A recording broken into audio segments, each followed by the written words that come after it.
1950년대 외신 특파원이 폐허가 된 서울을 취재하며 이렇게 적었습니다. 100년이 지나도 이 나라는 회복하지 못할 것이다. 같은 해 세계은행도 공식 보고서에 못 박았죠. 자립경제는 불가능하다. 그로부터 70년 뒤, 지금 나라는 세계 10위권 경제대국이 되었습니다. 1인당 국민소득 67달러. 에티오피아보다 가난했던 나라가 어떻게 첨단 반도체로 세계 시장을 장악하고 드라마 한 편으로 111개국 1위를 할 수 있었을까요? 천연자원도 없었고 전쟁으로 모든 게 파괴됐으며 국제사회는 희망 없다고 단언했습니다. 그런데 이 나라는 해냈습니다. 도대체 무슨 일이 있었던 걸까요? 지금 시작합니다. 1953년 서울의 기록을 처음 펼쳤을 때 저는 이 나라가 끝났다고 확신했습니다. 28년간 40여 개국의 실패를 분석해온 전문가로서 말씀드리는 겁니다. 1인당 GDP 67달러. 세계은행은 자립 불가능이라 못 박았고 가디언은 100년이 지나도 회복 불가라 단언했습니다. 데이터는 명확했습니다. 제 이름은 마이클 앤더슨입니다. 영국 출신이고 국제개발과 국가성장을 분석하는 일을 해왔죠. BBC와 파이낸셜 타임스의 공동자문으로 일했고 세계은행과 유엔의 개발보고서 작성에도 참여했습니다. 제가 본 나라들은 대부분 실패했습니다. 아프리카, 중동, 동유럽의 전후 국가들. 패턴은 늘 비슷했죠. 그래서 저는 성공보다 실패를 더 잘 압니다.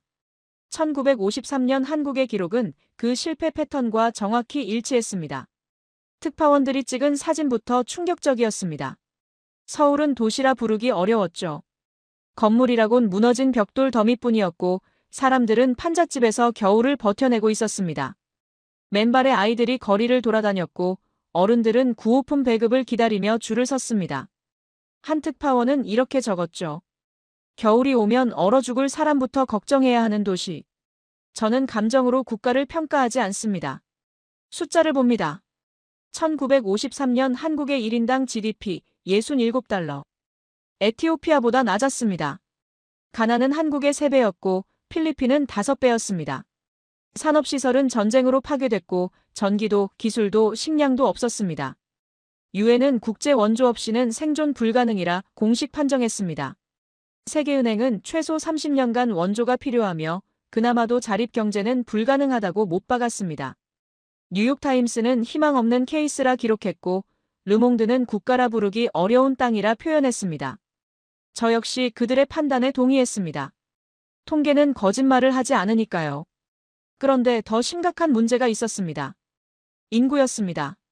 좁은 국토에 사람만 넘쳐났습니다. 전쟁 난민이 유입됐고 북쪽에서 내려온 피난민들까지 더해졌죠. 먹을 것은 없는데 사람은 계속 늘어났습니다. 국제보고서마다 같은 문장이 반복됐습니다. 구조적으로 회생 불가능. 이건 의지의 문제가 아니었습니다. 시스템 자체가 무너진 상태였죠. 저는 한국을 수십 개 실패 국가 중 하나로 분류했습니다. 직업적 판단이었습니다. 냉정하게 들릴 수 있지만 그게 제 일이었습니다. 감정을 배제하고 데이터만 보는 것. 그리고 1953년 한국의 데이터는 명확했습니다. 이 나라는 끝났다고요. 보고서를 덮으려던 순간이었습니다. 한 귀퉁이에 이해할 수 없는 문장이 눈에 들어왔습니다. 1950년대 후반 한국 정부는 학교 건설에 국가 예산을 집중하고 있음. 저는 그 문장을 다시 읽었습니다. 학교라고요? 지금 학교를 짓고 있다는 겁니까? 공장도 도로도 항구도 없는 나라가 학교부터 짓고 있었습니다. 먹을 것도 부족한 상황에서 책과 연필을 나눠주고 있었다는 겁니다. 저는 노트에 메모를 남겼습니다. 우선순위 실종. 정책 판단 능력 의심됨. 이건 상식적으로 말이 안 됐습니다. 굶주리는 사람에게 필요한 건 빵이지 책이 아니니까요. 그런데 묘하게 그 문장이 머릿속에 남았습니다.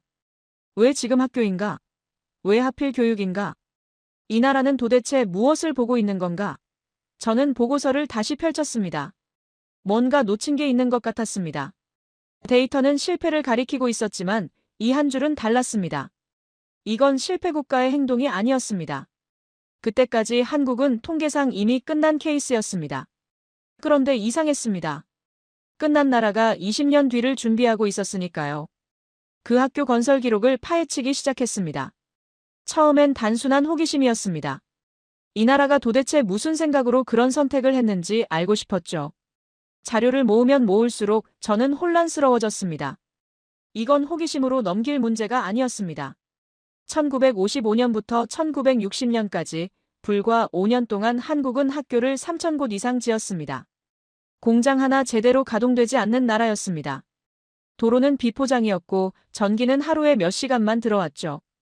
그런 상황에서 초등학교, 중학교를 전국에 세워나갔습니다. 저는 이 숫자를 보고 계산기를 두드렸습니다.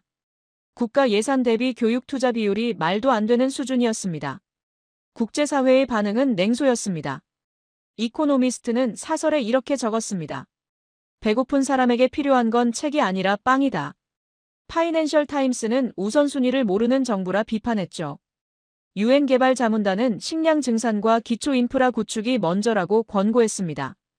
한국 정부는 그 권고를 무시했습니다. 학교 건설을 멈추지 않았습니다. 저 역시 그들의 비판에 동조했습니다. 당연했습니다. 제가 본 개발도상국들은 모두 같은 순서를 밟았으니까요. 먼저 먹고 살 길을 만들고 그 다음에 교육을 생각하는 거죠. 한국은 그 순서를 뒤집었습니다. 아니, 아예 무시했습니다. 그런데 5년 뒤 통계를 보고 저는 입을 다물 수 없었습니다. 문맹률이 78%에서 22%로 떨어졌습니다. 불과 5년 만에요. 읽고 쓰고 계산할 수 있는 인구가 폭발적으로 늘어난 겁니다. 이건 단순한 숫자 변화가 아니었습니다. 한 세대 전체가 바뀐 겁니다. 저는 다른 나라들의 문맹률 개선 속도를 찾아봤습니다. 보통 10년에 10% 정도 줄어들었습니다. 그것도 국제 원조를 받으면서요. 한국은 원조를 교육에 쓰지도 않았습니다. 자체 예산으로 밀어붙였죠. 그리고 5년 만에 56%를 끌어내렸습니다. 이건 정상적인 속도가 아니었습니다. 교실 사진을 봤습니다. 책걸상도 부족해서 바닥에 앉아 공부하는 아이들이었습니다. 교과서는 여러 명이 나눠받고 연필은 손가락만 한 크기로 줄어들 때까지 썼죠. 그런데도 교실은 가득 차 있었습니다. 부모들이 아이들을 학교에 보냈습니다. 먹을 것도 부족한데 말입니다. 저는 그때 깨달았습니다. 이건 정부만의 선택이 아니라는 걸요. 국가 전체가 미래에 걸고 있었습니다. 당장의 배고픔보다 20년 뒤를 선택한 겁니다. 이런 나라를 저는 본 적이 없었습니다. 보통 가난한 나라는 내일을 걱정합니다. 다음 주를 걱정하죠. 20년 뒤를 내다보는 나라는 선진국뿐이었습니다. 그런데 한국은 달랐습니다. 가난했지만 시선은 멀리 가 있었습니다. 외신 기자 한 명이 서울의 초등학교를 취재했습니다. 그가 교장에게 물었죠. 지금 공장을 짓는 게 먼저 아닙니까? 교장이 대답했습니다. 공장은 기계로 돌릴 수 있습니다. 하지만 기계를 다룰 사람이 없으면 공장은 무용지물입니다. 저는 그 인터뷰 기록을 보고 펜을 놓았습니다. 이건 구호 정책이 아니었습니다. 전쟁 직후 국가가 장기 실험을 시작한 겁니다. 인적 자원을 공장보다 먼저 만들겠다는 전략이었습니다. 선진국들도 산업화 이후에 교육을 강화했습니다. 한국은 그 순서를 바꿨습니다. 교육을 먼저 하고 산업을 나중에 하겠다는 거였죠. 이론적으로는 말도 안 되는 선택이었습니다. 하지만 5년간의 결과는 이론을 비웃고 있었습니다. 1960년 한국에는 읽고 쓸 줄 아는 젊은이들이 넘쳐나기 시작했습니다. 이 세대가 공장에 들어가면 어떻게 될까요? 단순 노동자가 아니라 매뉴얼을 읽고 기계를 이해하고 개선점을 찾아내는 노동자가 될 겁니다. 저는 노트에 적었습니다. 이 아이들이 20대가 되는 1970년대 계산이 어긋나기 시작할 것. 그때부터 저는 불안해지기 시작했습니다. 이 나라가 실패할 거라 확신했는데 뭔가 다른 길을 가고 있었습니다. 데이터는 여전히 비관적이었습니다. 경제 지표는 최하위권이었고 수출은 미미했죠. 하지만 교육 통계만큼은 달랐습니다. 이상하게 빨랐습니다. 이상하게 집요했습니다. 저는 한국을 다시 분류해야 할지 고민했습니다. 실패 국가 목록에서 빼야 하나? 아니면 그냥 예외 케이스로 남겨둘까? 결론을 내릴 수 없었습니다. 아직 결과가 나오지 않았으니까요. 하지만 한 가지는 확실했습니다. 이 나라는 보통의 가난한 나라가 아니었습니다. 뭔가 다른 실험을 하고 있었습니다. 1961년 한국 정부가 발표한 숫자를 보고 저는 웃음이 나왔습니다. 10년 안에 수출 10억 달러를 달성하겠다는 겁니다. 당시 한국의 연간 수출액이 얼마였는지 아십니까? 4천만 달러였습니다. 25배를 늘리겠다는 선언이었죠. 수출 품목 목록을 봤습니다. 생선, 김, 텅스텐, 가발. 이게 전부였습니다. 공산품은 거의 없었습니다. 기술도 자본도 경험도 없었죠. 그런 나라가 10년 뒤 10억 달러를 수출하겠다고 말한 겁니다. 저는 이 발표문을 다른 분석가들에게 보냈습니다. 반응은 한결같았습니다. 또 시작이군요. 파이낸셜 타임스는 사설에서 비현실적 목표라고 잘라 말했습니다. 이코노미스트는 경제 원리를 이해하지 못한 선언이라 비판했죠. 심지어 우호적이던 미국 언론마저 야심은 좋으나 현실성 제로라고 평가했습니다. 국제경제학자들은 계산기를 두드리며 고개를 저었습니다. 저 역시 그들과 다르지 않았습니다. 25배 성장이라니요? 10년 안에요? 제가 분석해온 개발도상국들을 떠올렸습니다. 그들도 목표는 거창했습니다. 5년 안에 선진국 진입, 10년 안에 빈곤 탈출, 그런 선언들을 수없이 봤죠. 그리고 결과도 봤습니다. 대부분 실패했습니다. 목표만 있고 실행은 없었으니까요. 한국도 같을 거라 생각했습니다. 말만 거창한 나라들 중 하나겠거니. 그런데 1962년 이상한 보고서가 들어왔습니다. 울산의 공업단지를 착공했다는 겁니다. 저는 지도를 펼쳤습니다. 울산은 작은 어촌이었습니다. 인구 몇만 명의 어선 몇 척이 전부인 마을이었죠. 그곳에 공장을 짓겠다는 겁니까? 항구도 없었습니다. 도로도 제대로 안 돼 있었습니다. 전기 공급도 불안정했죠. 그런 곳에 대규모 공업단지를 만들겠다니요. 저는 이 계획서를 보고 혀를 찼습니다. 또 허황된 계획이군. 그런데 3개월 뒤 현장 사진이 들어왔습니다. 공사가 시작됐습니다. 말로만 하는 게 아니었습니다. 실제로 삽을 들고 땅을 파고 있었습니다. 저는 사진을 확대해서 봤습니다. 중장비도 부족해 보였습니다. 인부들이 삽과 곡괭이로 땅을 고르고 있었죠. 그런데 멈추지 않았습니다. 비가 와도 추워도 공사는 계속됐습니다. 이때부터 저는 한국을 다르게 보기 시작했습니다. 보통 실패 국가들은 목표를 발표하고 박수를 받습니다. 그리고 끝입니다. 실행 계획은 없죠. 예산은 어디선가 나타나길 기다립니다. 국제 원조를, 외국 투자를 기다리는 겁니다. 그렇게 몇 년이 지나면 목표는 잊혀집니다. 한국은 달랐습니다. 선언과 동시에 움직였습니다. 10억 달러 목표를 발표한 지 1년도 안 돼서 공업단지 공사가 시작됐습니다. 돈이 어디서 났는지도 의문이었습니다. 자본이 없다던 나라가 어떻게 이 규모의 공사를 시작할 수 있었을까요? 저는 자금 출처를 추적했습니다.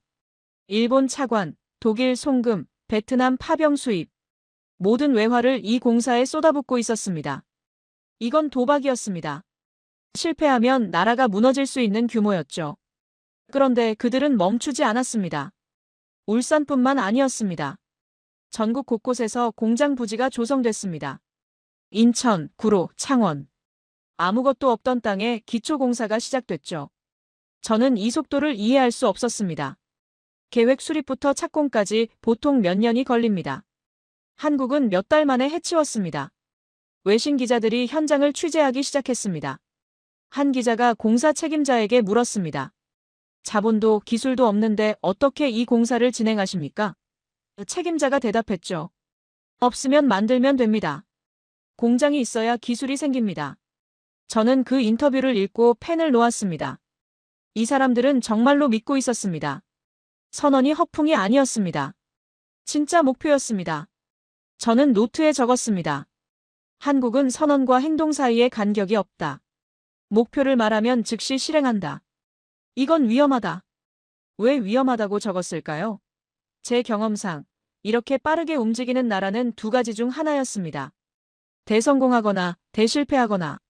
중간은 없었습니다. 1963년 울산공업단지 1단계가 완공됐습니다. 선언한 지 2년 만이었습니다. 공장들이 들어서기 시작했습니다. 비료공장, 정유공장, 시멘트공장. 기초산업시설들이 가동되기 시작한 겁니다. 저는 이 속도에 당황했습니다. 이론적으로 불가능한 속도였습니다. 그때 저는 처음으로 두려움을 느꼈습니다. 분석가로서의 두려움이었죠. 제가 틀렸을 수도 있다는 생각이 들었습니다.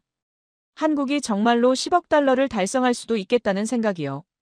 그렇다면 제 지난 28년간의 분석 틀이 흔들리는 겁니다. 저는 보고서를 덮고 창밖을 봤습니다. 이 나라는 다르다고 중얼거렸습니다. 1964년 한국이 또 이상한 결정을 내렸습니다. 독일로 광부와 간호사를 보내기 시작한 겁니다. 저는 처음엔 이해했습니다. 가난한 나라 젊은이들이 돈을 벌러 가는 거라고요. 해외 송금으로 가족을 먹여 살리겠다는 거겠죠. 그런데 송금 내역을 보고 저는 고개를 갸우뚱했습니다. 개인 계좌로 가는 돈이 거의 없었습니다. 대부분이 국가 계좌로 직접 송금됐죠. 광부들과 간호사들이 번 돈을 가족에게 보내지 않고 정부에 보내고 있었습니다. 독일 탄광 깊은 곳에서 하루 10시간 이상 일했어요. 병원에서 밤낮 없이 환자를 돌봤습니다. 그렇게 번 돈을 고스란히 본국으로 송금했습니다. 이 외화가 어디로 갔는지 추적했습니다. 공장 건설이었습니다. 1965년 한국이 일본과 국교를 정상화한다고 발표했습니다. 서울거리에 시위대가 넘쳐났어요. 학생들이, 시민들이 격렬하게 반대했죠. 국제 언론은 정치적 자살이라 평가했습니다. 일본 식민 지배를 겪은 지 20년밖에 안 됐는데 일본과 손을 잡겠다니요. 그런데 6개월 뒤 일본 자본이 한국으로 흘러들어오기 시작했습니다. 기술 제휴가 맺어졌습니다. 일본 기업들이 한국 공장에 기계를 들여왔죠. 엔지니어들이 건너와 기술을 가르치기 시작했습니다. 한국은 국민의 반발을 감수하고 실리를 택한 겁니다. 같은 해 베트남의 전투부대를 파병한다는 결정이 발표됐습니다. 전쟁 트라우마가 채 가시지도 않은 나라가 또 다른 전쟁터로 병력을 보낸다고요? 국제사회는 고개를 저었습니다. 무모하다는 평가가 쏟아졌죠. 하지만 미국이 파병 대가로 약속한 달러가 한국으로 송금됐습니다. 그 돈도 공장으로 갔습니다. 저는 지난 2년간의 기록을 다시 펼쳤습니다.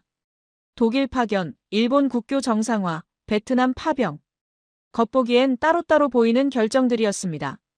그런데 연결고리가 보였습니다. 모두 외화 확보였어요. 그리고 그 외화는 전부 산업자본으로 전환됐습니다. 이건 우연이 아니라 설계였습니다. 1968년 세계은행이 한국 정부에 공식 서한을 보냈습니다. 포항제철 건설 계획을 철회하라는 내용이었죠. 논리는 명확했습니다. 철광석도 없고 석탄도 없는 나라가 제철소를 짓는 건 경제학적으로 불가능하다. 국제경제학자들이 줄줄이 반대 의견을 냈습니다. 원료를 전량 수입해야 하는 제철소가 경쟁력을 가질 수 없다. 한국 정부는 세계은행의 권고를 무시했습니다. 일본에서 자금을 차입했습니다. 1968년 4월 포항에서 기공식이 열렸습니다. 아무것도 없는 바닷가였어요. 어선 몇 척이 정박해 있는 작은 항구 마을이었죠. 그곳에 대규모 제철소를 짓겠다는 겁니다. 저는 혀를 찼습니다. 또 실패 사례가 하나 추가되겠군. 같은 해 또 다른 미친 계획이 발표됐습니다. 경부고속도로 건설이었습니다. 서울에서 부산까지 400km가 넘는 거리를 고속도로로 연결하겠다는 거였죠. 당시 한국의 자동차 등록 대수는 3만 대도 안 됐습니다. 외신들이 비웃었습니다. 파이낸셜 타임스는 자동차도 없는 나라가 고속도로부터 만든다니 말이 되는 소리입니까? 라고 적었어요. 하지만 한국의 논리는 달랐습니다. 한 정부 관계자가 외신 인터뷰에서 이렇게 말했습니다. 도로가 있어야 자동차가 생깁니다. 자동차가 생겨야 산업이 움직입니다. 이 사람들은 미래를 먼저 만들어 놓으려는 겁니다. 1968년 2월 경부고속도로 착공식이 열렸습니다. 목표 기간이 발표됐어요. 2년 반. 400km가 넘는 고속도로를 2년 반 만에 완공하겠다는 겁니다. 공사가 시작됐습니다. 하루 24시간 공사가 진행됐습니다. 밤에도 조명을 켜고 일했어요. 3교대 시스템이었습니다. 공장도 마찬가지였습니다. 울산공단, 구로공단, 인천공단. 모든 공장이 밤낮 없이 돌아갔습니다. 불이 꺼지지 않았습니다. 한 외신 기자가 서울 상공을 비행기로 지나가다 깜짝 놀랐다고 적었습니다. 밤인데도 공장지대가 환하게 빛나고 있었다. 주 60시간 이상 노동이 일상이었습니다. 그런데 1969년 12월 믿을 수 없는 소식이 들렸습니다. 수출 10억 달러 돌파. 1961년 목표를 기억하시죠? 10년 안에 수출 10억 달러. 목표보다 2년이나 빨랐습니다. 1961년 4천만 달러에서 8년 만에 25배 성장이었어요. 파이낸셜 타임스가 사과 기사를 실었습니다. 우리가 틀렸다는 제목이었습니다. 기사는 이렇게 시작됐죠. 1961년 우리는 한국의 목표를 비현실적이라 평가했다. 8년이 지난 지금 우리의 평가가 틀렸음을 인정한다. 저는 이 기사를 오래 들여다봤습니다. 제 생각과 똑같았으니까요. 저는 노트에 적었습니다. 한국은 불가능해 보이는 목표를 세웠다. 그리고 그 목표를 달성하기 위해 모든 걸 걸었다. 속도, 노동, 자본, 시간. 전부 투입했다. 외신이 비웃을 때도 멈추지 않았다. 세계은행이 반대해도 강행했다. 시스템이 작동하고 있었습니다. 1950년대에 학교를 나온 세대가 1960년대 공장으로 들어갔습니다. 그들은 매뉴얼을 읽고 기계를 다루고 문제를 해결했죠. 외화는 소비가 아닌 투자로 흘렀습니다. 공장은 밤낮 없이 돌아갔습니다. 그리고 결과가 나오기 시작했습니다. 저는 한 가지 확신하게 됐습니다. 한국은 미래를 먼저 만들어 놓고 따라오게 한다는 것을요. 1970년 경부고속도로가 완공됐습니다. 2년 5개월 만이었어요. 개통식 사진을 봤습니다. 텅 빈 고속도로였습니다. 외신들은 또 비웃었죠. 봐라, 쓸모없는 도로 아니냐? 그런데 1년 뒤 사진은 달랐습니다. 고속도로가 차로 가득 차 있었어요.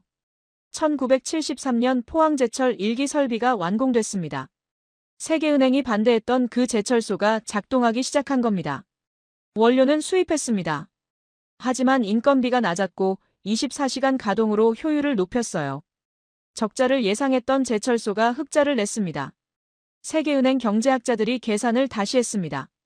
1970년대 중반 한국은 멈추지 않고 달렸습니다. 조선소가 세워졌고 자동차 공장이 돌아갔습니다. 전자제품 수출이 늘어났죠. 저는 한국을 지켜보며 생각했습니다.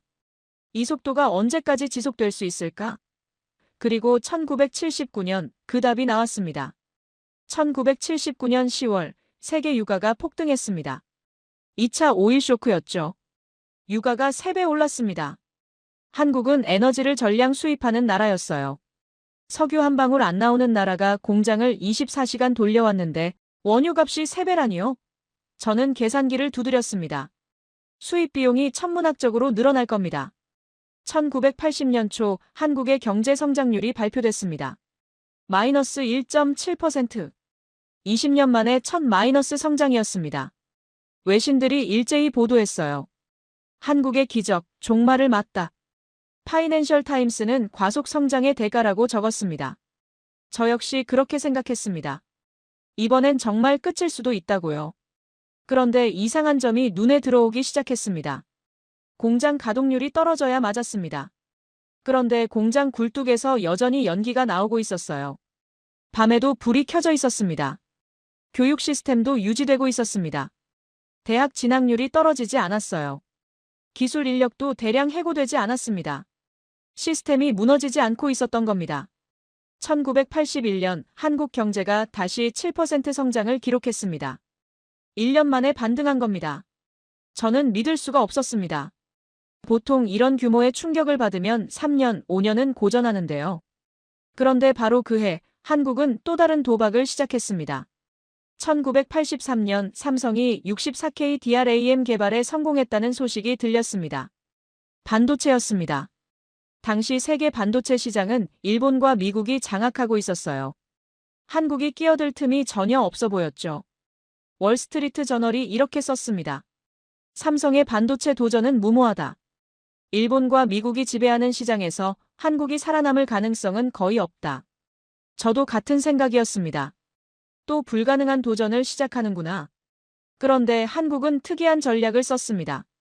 일본보다 더 빠르게, 더 대량으로 생산한 거예요. 일본이 256K를 만들 때 한국은 이미 1MB를 준비했습니다. 속도 경쟁이었죠. 그리고 한국이 이 게임에 강했던 겁니다. 삼성 반도체 연구소를 취재한 외신 기자가 놀란 건 이거였습니다. 한국 엔지니어들은 공장에서 산다. 문제가 생기면 밤을 새워 해결한다. 일본 엔지니어들이 퇴근할 시간에 한국 엔지니어들은 이제 본격적으로 일을 시작한다.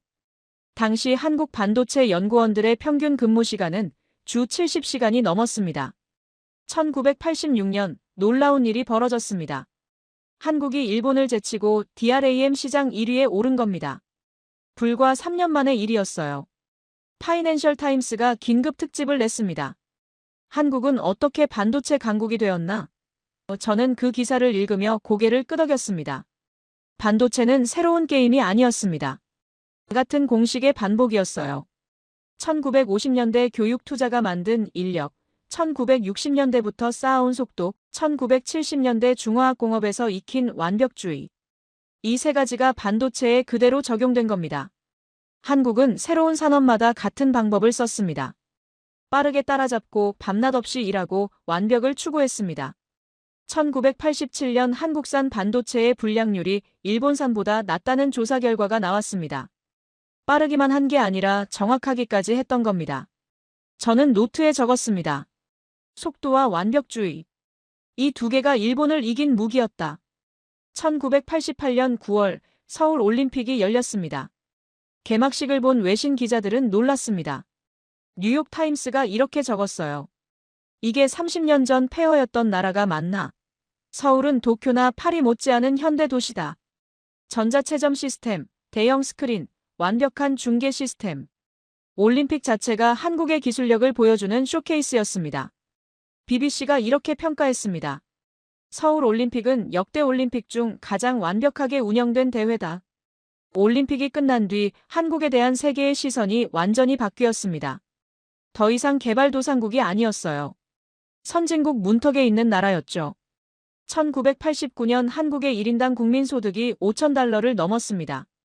1953년 67달러였던 게 36년 만에 75배가 된 겁니다. 저는 그해 말 보고서를 작성했습니다. 제목은 한국 모델의 지속 가능성이었습니다. 보고서에 이렇게 적었습니다. 한국은 위기 때마다 시스템을 지켰다. 그리고 시스템이 살아있는 한 회복은 빨랐다. 이제 한국은 반도체라는 새로운 무기를 손에 넣었다. 그런데 저는 알지 못했습니다. 1990년대에 한국이 마주할 가장 큰 시험이 기다리고 있다는 것을요. 1990년대가 시작되었습니다. 세계가 바뀌고 있었어요. 1989년 베를린 장벽이 무너졌고 1991년 소련이 해체됐습니다. 냉전이 끝났죠. 세계는 하나의 시장으로 통합되기 시작했습니다. 이제 한국은 전 세계와 직접 경쟁해야 했습니다. 1992년 삼성이 런던에 디자인 센터를 열었습니다. 도쿄에도 뉴욕에도 센터를 만들었죠. 한국 기업들이 세계 시장을 직접 공략하기 시작한 겁니다. 더 이상 값싼 제품을 만들어 파는 게 아니었어요. 세계 최고의 제품을 만들겠다는 거였습니다. 1993년 파이낸셜 타임스가 삼성을 취재했습니다. 기자가 놀란 건 이거였어요. 삼성 연구소에는 30개국에서 온 디자이너들이 일하고 있다. 한국 기업이 이제 글로벌 인재를 채용한다. 한국이 세계로 나간 게 아니라 세계가 한국으로 들어온 겁니다. 1994년 현대자동차가 미국 시장에 본격 진출했습니다. 현대는 놀라운 전략을 썼어요. 10년 보증이었습니다. 이 차가 10년 안에 고장나면 우리가 다 책임진다. 미국 자동차 회사들도 안 하던 걸 한국 회사가 한 겁니다. 뉴욕 타임스가 이렇게 썼습니다. 현대의 10년 보증은 도박이 아니다.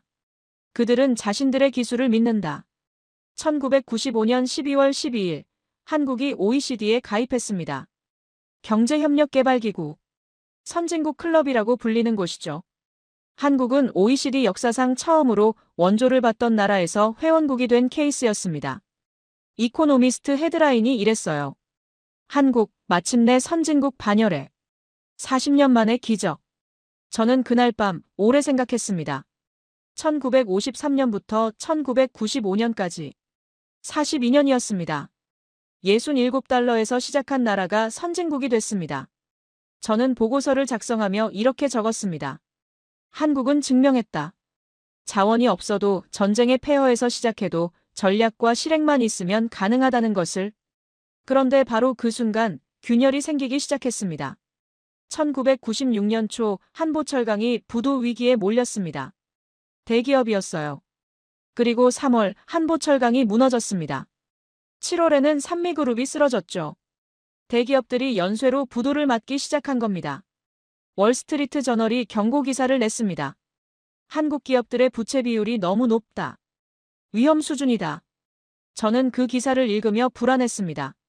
너무 빨리 성장한 대가일 수 있었습니다. 자본보다 빠르게 투자했고 수익보다 빠르게 확장했죠. 1997년 여름, 태국에서 이상한 소식이 들렸습니다. 태국 바트화가 폭락했습니다. 외환위기였어요. 그리고 그게 도미노처럼 번지기 시작했습니다. 7월 태국, 8월 인도네시아, 9월 말레이시아. 하나씩 무너졌습니다. 아시아 전체가 흔들리고 있었어요. 저는 긴급회의에 참석했습니다. 국제경제 전문가들이 모였죠. 누군가 한국 이야기를 꺼냈습니다. 한국도 위험합니다. 외환 보유고가 충분하지 않아요. 저는 자료를 펼쳤습니다. 한국 기업들의 단기 외채 규모가 눈에 들어왔습니다. 1000억 달러가 넘었습니다. 그런데 외환 보유고는 300억 달러도 안 됐어요. 10월, 한국 원화가 흔들리기 시작했습니다. 11월 초 외국 자본이 빠져나가기 시작했습니다. 은행들이 달러 확보에 나섰지만 시장에 달러가 없었어요. 외환 보유고가 급격히 줄어들었습니다.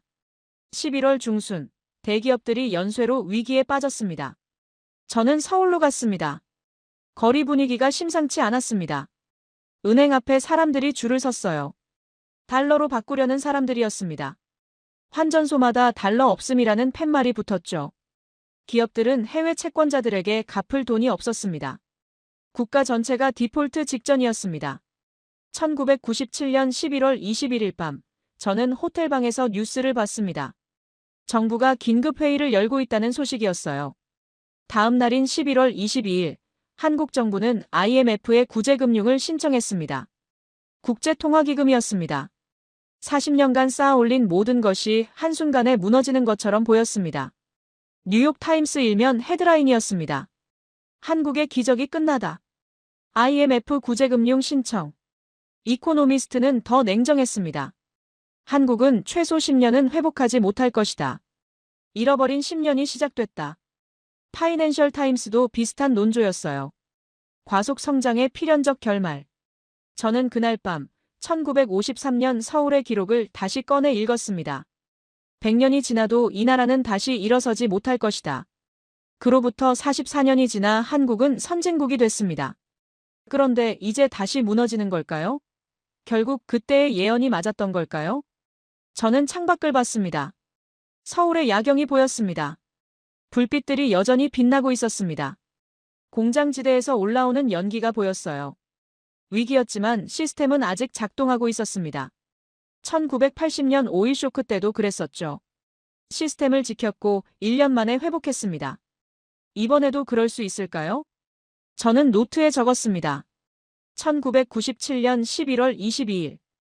한국이 IMF 구제금융을 신청했다. 세계는 이제 한국이 끝났다고 말한다. 하지만 나는 기억한다. 한국은 늘 세계의 예상을 뒤엎었다는 것을. 그리고 다음 장에 쓸 이야기가 저를 다시 한번 놀라게 할 줄은 몰랐습니다. 1998년 1월, 저는 다시 서울로 갔습니다. IMF 구제금융 신청 후 2달이 지난 시점이었죠. 거리는 침울했습니다. 경기 침체가 눈에 보였어요. 상점들이 문을 닫았고 실업자들이 거리를 배회했습니다. 1998년 한 해에만 300만 명이 일자리를 잃었습니다. 실업률이 8%까지 치솟았어요. 거리마다 IMF 극복이라는 플래카드가 걸렸습니다. 기업들은 구조조정에 들어갔고 가정마다 허리띠를 졸라맸죠. 저는 호텔 직원에게 물었습니다. 요즘 어떻습니까? 직원이 한숨을 쉬었습니다. 힘듭니다. 저는 예상대로라고 생각했습니다. 이 정도 충격은 견딜 수 없는 게 당연하죠. 그런데 1998년 1월 초 이상한 뉴스가 나오기 시작했습니다. 시민들이 금을 모으고 있다는 겁니다. 처음엔 무슨 말인지 이해가 안 됐어요. 금을 모은다고요? 저는 현장으로 갔습니다. 서울시청 앞 광장에 긴 줄이 늘어서 있었습니다. 사람들이 손에 뭔가를 들고 줄을 서 있었어요. 가까이 가보니 금이었습니다. 금반지, 금목걸이, 금팔찌. 집에 있던 금을 들고 나와서 나라에 기부하고 있었던 겁니다. 우리가 모은 금으로 빚을 갚자는 거였죠. 한 할머니가 떨리는 손으로 결혼 반지를 내놓았습니다. 이거 하나밖에 없는데 나라가 어려우니까요. 학생들이 돼지 저금통을 깨서 가져왔어요. 직장인들이 월급날 받은 금부치를 내놓았습니다. 저는 이 광경을 보고 할 말을 잃었습니다. BBC 특파원도 같은 현장에 있었습니다. 그가 나중에 쓴 기사가 생생했습니다. 서울거리에 긴 줄이 늘어서 있다. 사람들이 자신의 금을 기부하기 위해 줄을 선 것이다. 할머니가 결혼 반지를 내놓고 학생들이 저금통을 깨서 가져온다. 금 모으기 운동이었습니다. 전국으로 번졌어요. 부산에서, 대구에서, 광주에서 사람들이 줄을 섰습니다. 3개월 만에 모인 금이 227톤이었습니다. 돈으로 환산하면 22억 달러였어요. 저는 이 숫자를 보고 3번 확인했습니다. 믿을 수가 없었으니까요. 1998년 2월 워싱턴 포스트가 특집 기사를 냈습니다. 한국인들은 국가 위기를 자신의 위기로 받아들인다. 이런 국민적 단합은 전 세계 어디서도 보기 힘들다. 저는 그 기사를 읽으며 고개를 끄덕였습니다. 1950년대 학교를 지을 때도, 1960년대 공장을 세울 때도, 1980년대 오일 쇼크 때도 비슷했었죠. 한국은 위기 앞에서 국가와 국민이 하나가 되는 나라였습니다. 기업들도 움직였습니다. 구조조정이 시작됐어요. 삼성은 자동차 사업을 포기했습니다. 대신 반도체와 휴대폰에 모든 자원을 집중했죠. 현대는 기아를 인수하면서 자동차 사업을 통합했습니다. 불필요한 사업을 정리하고 핵심 역량에 집중한 겁니다. 고통스러웠습니다. 하지만 시스템은 무너지지 않았습니다. 공장은 멈추지 않았어요. 교육도 계속됐습니다. 기술 인력이 대량 해고되지 않았습니다. 회사들이 위기 상황에서도 핵심 인력을 붙잡고 있었던 겁니다. 저는 이 패턴을 어디선가 본 기억이 났습니다. 1980년 오일 쇼크 때였죠. 1998년 말 한국 경제에 회복 신호가 보이기 시작했습니다. 수출이 다시 늘어났어요. 외환 보유고가 쌓이기 시작했습니다. 삼성 반도체가 세계 시장에서 점유율을 높였고 현대자동차 수출이 증가했죠. 저는 통계를 보며 눈을 의심했습니다. 벌써 1999년 경제 성장률이 플러스로 돌아섰습니다. IMF는 10년은 걸릴 거라고 했습니다. 그런데 한국은 1년 만에 반등 조짐을 보이고 2년 만에 성장 궤도에 올라섰습니다. 외신들이 놀라기 시작했습니다. 어떻게 이렇게 빨리 회복하는가? 2000년 한국 경제는 완전히 회복했습니다. IT 버블이 터지기 전이었죠. 삼성전자가 세계 반도체 시장을 장악하기 시작했고 현대자동차가 미국 시장에서 인정받기 시작했습니다. 저는 보고서를 작성하며 이렇게 적었습니다. 한국은 위기를 기회로 바꿨다. 구조조정을 통해 더 강해졌다. 그리고 2001년 8월 23일 역사적인 발표가 나왔습니다. 한국이 IMF 차입금 195억 달러를 전액 조기 상환한 겁니다. 원래 2004년까지 갚기로 했던 빚을 2001년에 다 갚아버린 거예요. 3년 10개월 만이었습니다. IMF 역사상 최단기간 상환이었습니다. 파이낸셜 타임스가 일면 특집을 냈습니다. 제목이 불사조 한국이었습니다. 부제는 세계 경제사에서 가장 빠른 회복이었죠. 기사는 이렇게 시작됐습니다. 1997년 세계는 한국이 끝났다고 말했다. 2001년 한국은 세계가 틀렸다고 증명했다. 이코노미스트도 특집을 냈습니다. 한국은 어떻게 3년 만에 회복했는가? 기사가 분석한 이유들이 흥미로웠습니다. 첫째, 국민적 단합. 금 모으기 운동 같은 자발적 참여. 둘째, 과감한 구조조정. 불필요한 사업 정리. 셋째, 핵심 역량 유지. 위기 속에서도 기술과 인력을 지킴. 저는 그 기사를 읽으며 웃음이 나왔습니다. 맞는 말이었지만 표면적인 분석이었어요. 진짜 이유는 더 깊은 곳에 있었습니다. 한국은 1953년부터 위기를 겪어왔습니다. 전쟁, 오일 쇼크, 정치적 혼란. 계속 넘어졌고 계속 일어났죠. 위기가 올 때마다 시스템을 지켰습니다. 그래서 회복이 빨랐던 겁니다. 다른 아시아 국가들은 IMF 위기 때 시스템이 붕괴됐습니다. 인도네시아는 10년이 지나도 회복하지 못했어요. 태국도 오래 고전했습니다. 한국만 달랐습니다. 위기 속에서도 교육을 멈추지 않았고 기술 인력을 유지했으며 핵심 산업을 살렸습니다. 저는 2001년 말 최종 보고서를 작성했습니다. 제목은 한국의 위기 극복 패턴이었습니다. 보고서에 이렇게 적었습니다. 한국은 위기를 처음 맞이하는 게 아니었다. 50년간 반복된 위기 속에서 체득한 것이 있었다. 시스템을 지키는 법, 빠르게 회복하는 법, 그리고 위기를 더 강해지는 기회로 만드는 법. 3년 만의 회복은 기적이 아니라 선택이었습니다. 고통스러웠지만 포기하지 않았던 선택. 국민이 금반지를 내놓고 기업이 구조를 바꾸고 정부가 개혁을 밀어붙인 선택. 그 선택들이 모여서 3년 만에 기적을 만든 겁니다. 저는 창밖을 봤습니다. 2001년 서울의 야경이었습니다. 1997년과 똑같이 불빛들이 빛나고 있었습니다. 아니, 더 밝았습니다. 한국은 또다시 세계의 예상을 뒤엎었습니다. 그리고 이제 21세기를 맞이하며 한국은 완전히 새로운 영역으로 도약하게 됩니다. 2001년 IMF를 조기 상환한 한국은 멈추지 않았습니다. 오히려 더 빨라졌어요. 2000년대 초반 한국 기업들은 세계 시장에서 이상한 전략을 쓰기 시작했습니다. 단순히 따라잡는 게 아니라 격차를 벌리기 시작한 겁니다. 2002년 삼성전자가 세계 메모리 반도체 시장 점유율 1위를 차지했습니다.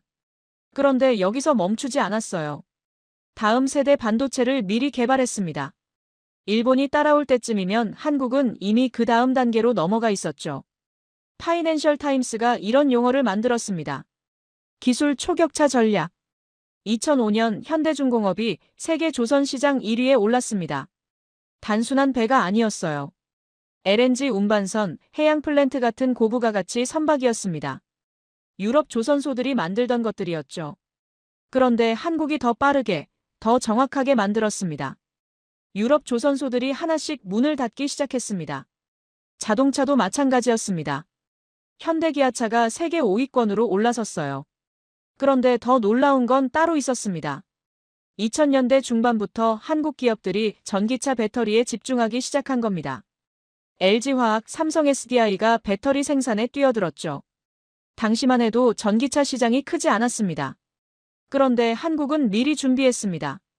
저는 이 패턴을 어디선가 봤다는 생각이 들었습니다. 1968년 경부고속도로를 만들 때와 똑같았어요. 자동차가 없는데 도로부터 만든 거. 시장이 없는데 기술부터 확보한 겁니다. 그리고 10년 뒤 전기차 시장이 폭발했을 때 한국은 이미 준비가 돼 있었습니다. 그런데 2000년대 중반 완전히 다른 영역에서 이상한 일이 벌어지기 시작했습니다. 2004년 일본에서 한국 드라마가 엄청난 인기를 끌었습니다. 겨울연가였어요. 일본 중년 여성들이 배용준을 보러 한국으로 몰려왔죠. 저는 처음엔 일시적 유행이라고 생각했습니다. 하지만 아니었습니다. 2006년 파이낸셜 타임스가 한국 엔터테인먼트 산업을 취재했습니다. 기자가 발견한 건 이거였어요. 한국은 문화를 산업으로 만들었다. 아이돌 그룹을 만드는 과정이 마치 반도체를 만드는 것처럼 체계적이다. 저는 그 기사를 읽고 놀랐습니다. 연습생을 5년씩 훈련시키고 노래춤 외국어를 가르치고 완벽할 때까지 데뷔시키지 않는 시스템. 반도체 생산 라인과 똑같은 방식이었습니다. 2012년 7월 4일에 강남스타일이 발표됐습니다. 유튜브 조회수가 10억을 돌파했어요. 인류 역사상 처음 있는 일이었죠. 미국 대통령이 말춤을 췄고 UN 사무총장이 따라췄습니다.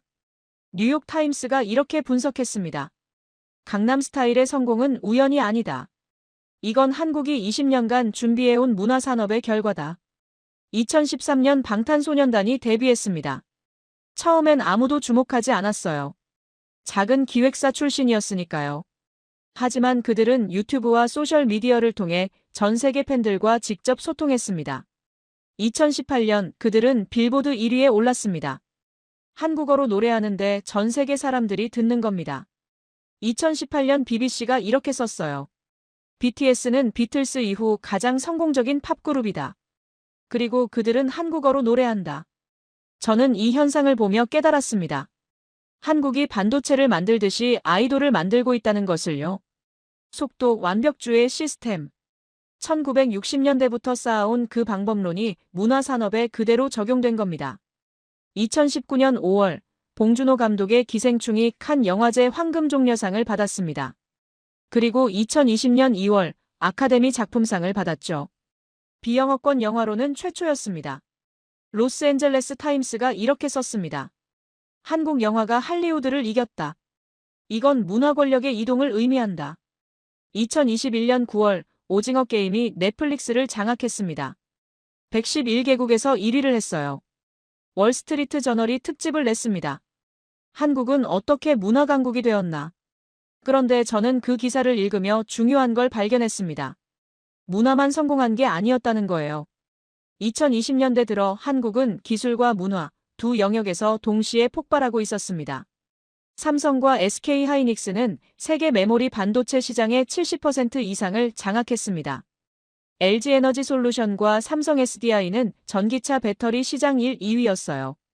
현대기아차는 전기차로 전환하며 세계 시장 점유율을 높였습니다. 2019년 한국이 세계 최초로 오지를 상용화했습니다. 2023년 한국 기업들이 AI 반도체 개발에 수조 원을 투자하기 시작했어요. 바이오와 헬스케어 같은 신산업도 육성했습니다. 저는 통계 자료를 펼쳤습니다. 2024년 현재 한국의 1인당 GDP는 3만 5천 달러가 넘습니다. 1953년 67달러였던 나라가 71년 만에 500배가 넘게 성장한 겁니다. 세계 10위권 경제대국이고 기술 선진국이며 문화 강국입니다. 저는 2024년 보고서를 작성하며 이렇게 적었습니다. 한국은 반도체를 만들듯이 K-팝을 만들었다. 기술과 문화 두 개가 동시에 터진 건 우연이 아니었다. 같은 시스템, 같은 방법론의 결과였다. 2024년 3월 이코노미스트가 한국 특집을 냈습니다. 제목이 기적이 아닌 전략이었습니다. 기사는 이렇게 시작됐죠. 70년 전 세계는 한국이 100년이 지나도 일어서지 못할 거라 말했다. 2024년 한국은 세계의 기준을 만들고 있다. 이건 기적이 아니었다. 전략이었다. 저는 오랫동안 한국을 데이터로만 봤습니다. 그래서 틀렸습니다. 한국은 숫자로 성장한 나라가 아니었어요. 1950년대에 학교부터 지었던 그 선택, 1960년대에 불가능한 목표를 세웠던 그 용기, 1970년대에 밤낮 없이 일했던 그 속도, 1980년대에 반도체에 뛰어들었던 그 도전, 1990년대의 위기를 극복했던 그 회복력. 그 모든 게 쌓여서 지금의 한국을 만든 겁니다. 저는 창밖을 봤습니다. 2024년 서울의 야경이었습니다. 1953년 폐허였던 이 도시가 이제 세계가 주목하는 도시가 됐습니다. 거리엔 한국어를 배우러 온 외국인들이 걸어다니고 K-팝이 흘러나오고 삼성과 현대의 로고가 빛나고 있었습니다. 71년간의 기록이 증명했습니다. 불가능은 없다는 것을. 자원이 없어도 전쟁의 폐허에서 시작해도 전략과 실행만 있으면 가능하다는 것을. 교육을 먼저 하고 속도로 따라잡고 완벽을 추구하고 위기를 기회로 바꾸고 절대 멈추지 않으면 된다는 것을. 그리고 한국은 그 살아있는 증거였습니다.